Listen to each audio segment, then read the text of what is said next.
Welcome to Basically a Therapist, but without the degree. I am your host, Lauren Larson, and I'm so glad that you're here with me in episode 8 of season 2.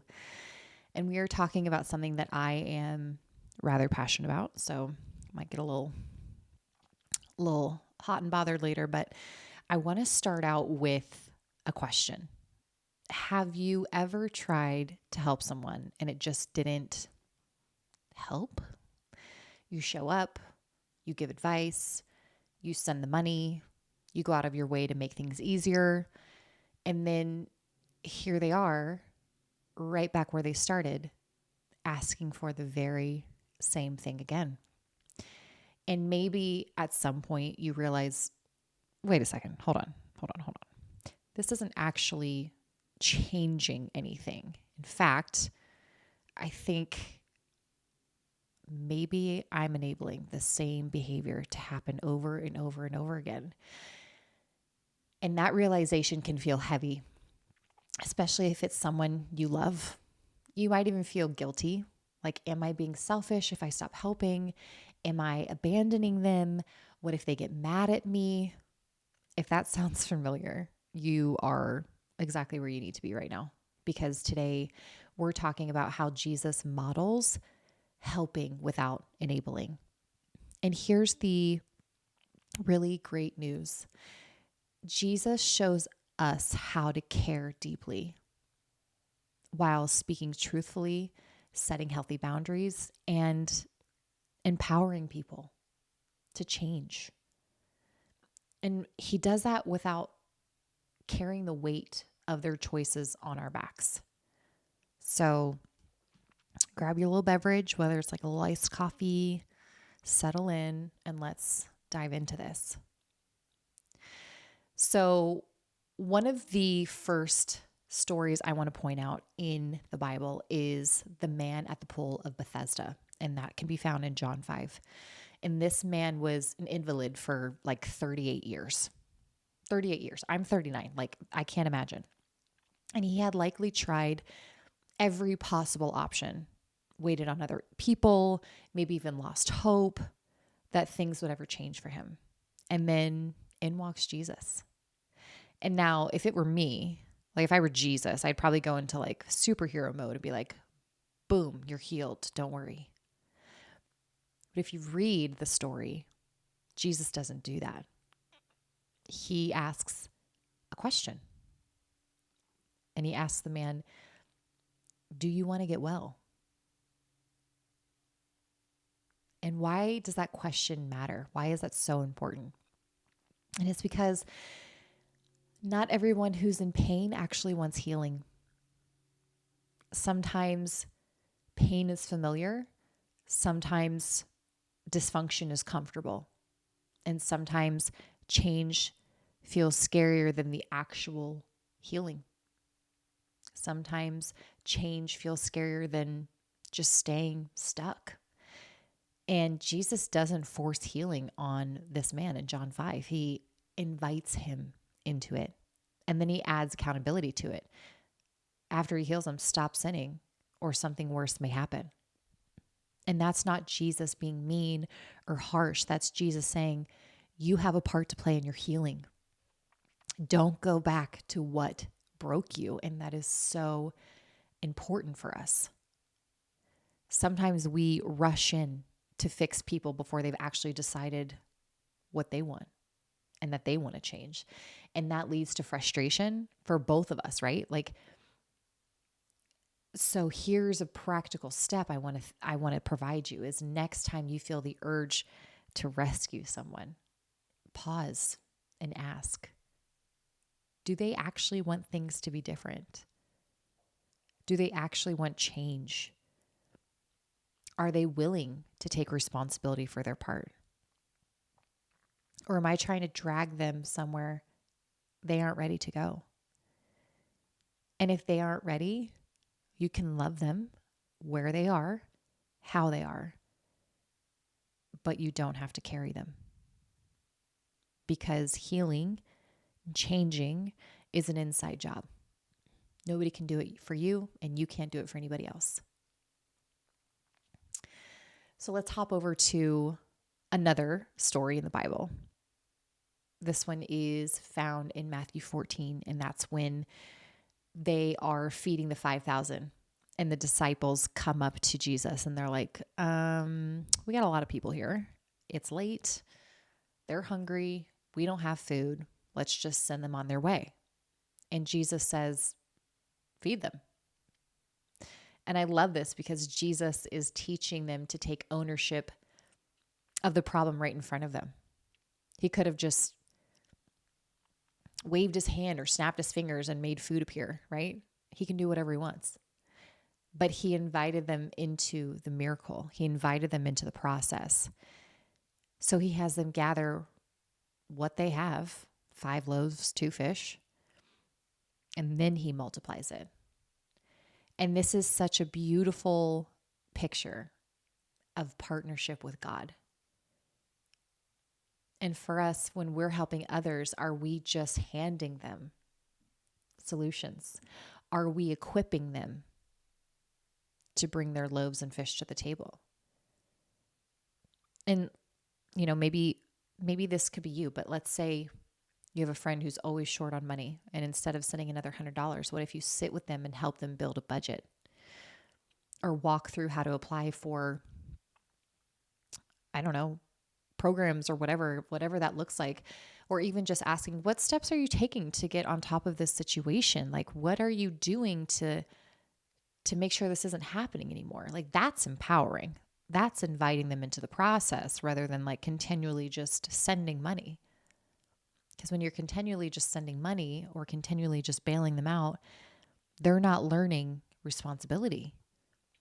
They're not learning anything differently than, I need help. I need to ask somebody for money. Get the money. And another one I want to talk about, and this has to do with boundaries, which we all know how I feel about boundaries. Big fan. But this story is found in Matthew 19, and it has to do with the rich young ruler who comes to Jesus asking, what do I need to do to inherit eternal life? And this guy, he has checked all the boxes, right? Like, he's done this, he's done that. And Jesus tells him to sell everything and give it to the poor. And the rich young ruler just walks away. And here's the key to this story, this example, is that Jesus lets him walk away. He doesn't chase him down. He doesn't bargain. He doesn't lower the bar. He doesn't lower the standard. At least in my Bible, I don't recall seeing that. And this is where so many of us struggle, right? Because we want the people we love to just get it. We want them to get it. We want them to change. We want them to be okay. We want them to follow God.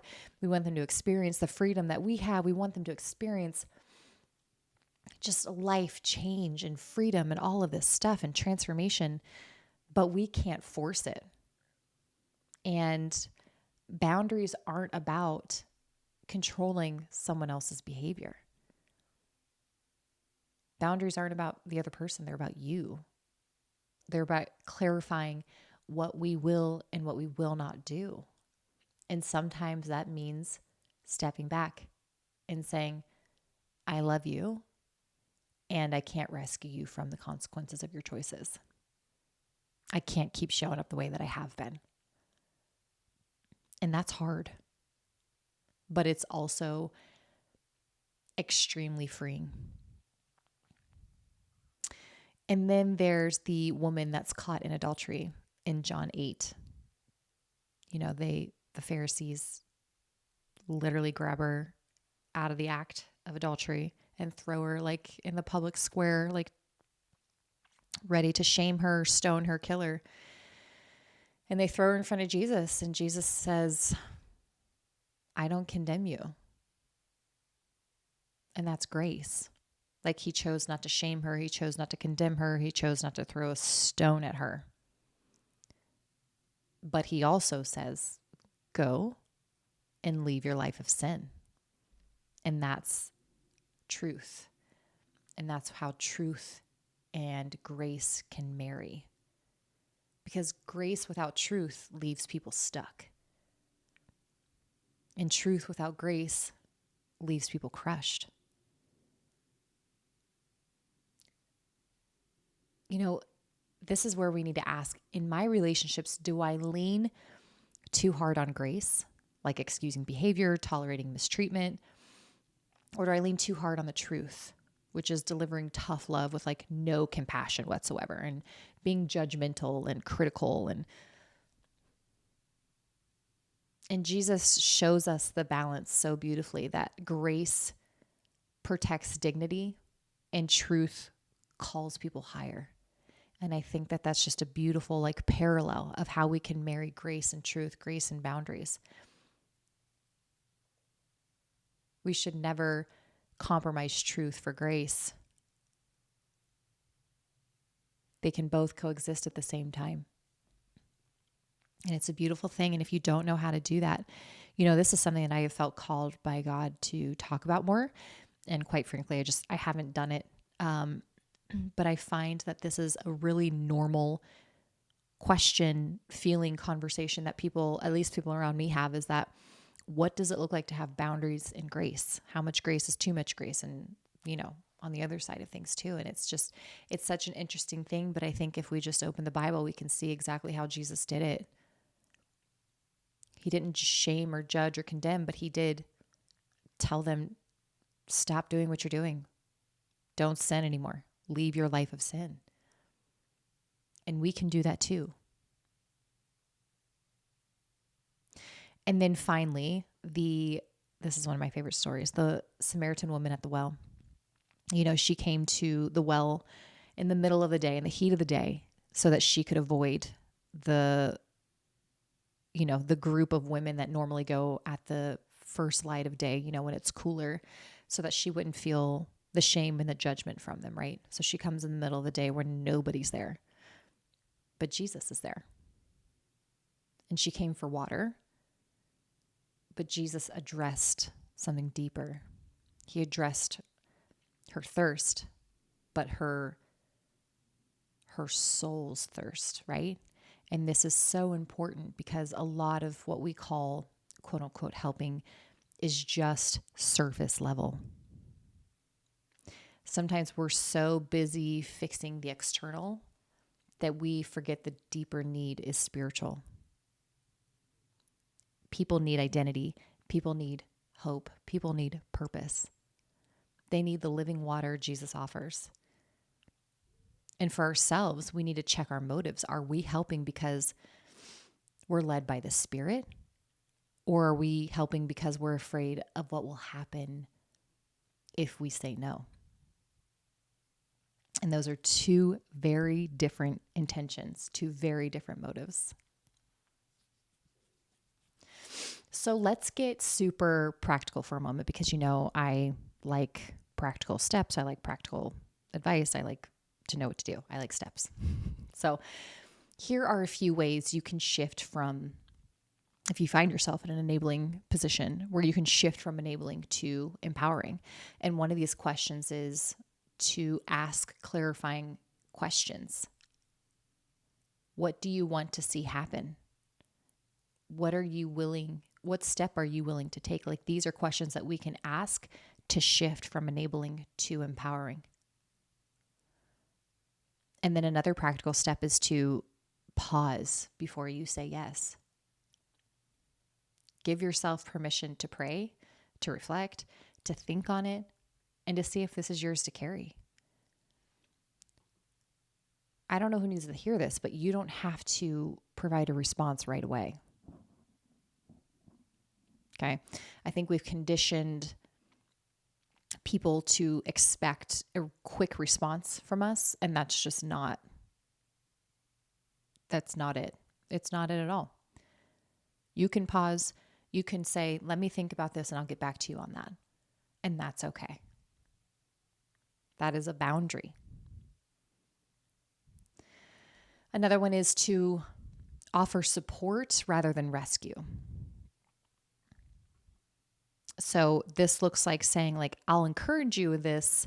I can support you in this, instead of let me just do it for you. And then another one is to just let natural consequences play out. Sometimes people learn best when they feel the weight of their choices. You know, like when you continue to save people from the consequences of their own choices, they're never going to learn about consequences to their choices. And they're just going to think, oh, these choices have no consequences because they're not dealing with them. You're cleaning up the mess after them. And that's not real life. And that's not how life was built. You are responsible for you to God. And lastly, check your heart. Are you helping to feel important? Or are you helping because you're actually being led by God to help? And maybe journal this week too, through a situation where you feel stuck with helping someone over and over and over again. And you can write out, like, what's my responsibility here? What's theirs? And what's God's? Like, even just listing that out can be so helpful. That can bring a lot of clarity for you, for them. So just to kind of recap everything, Jesus helps by addressing root issues. He helps by encouraging responsibility, by setting boundaries, offering grace and truth at the same time, and pointing us to a spiritual transformation, a spiritual renewal. And you can follow his lead. Here are some questions that you can sit with this week to process through and really just figure out where you're at. One of them is, where am I stepping in where God might be asking me to take a step back? Where do I need to shift from rescuing to equipping? Two different things. And where do I need to receive empowerment from Jesus for my own healing journey? Because his heart for you isn't just to feel better. It's not just that that superficial feeling of, I want to feel better. It's freedom. That's what he has to offer you, is total freedom. Thank you so much for hanging out with me today. If this has encouraged you, share it with somebody who you think needs this. Like the episode, subscribe to the channel so you don't miss the next episode. And just remember, Jesus doesn't enable, but he does empower. I'll see you next time. Bye. Yeah.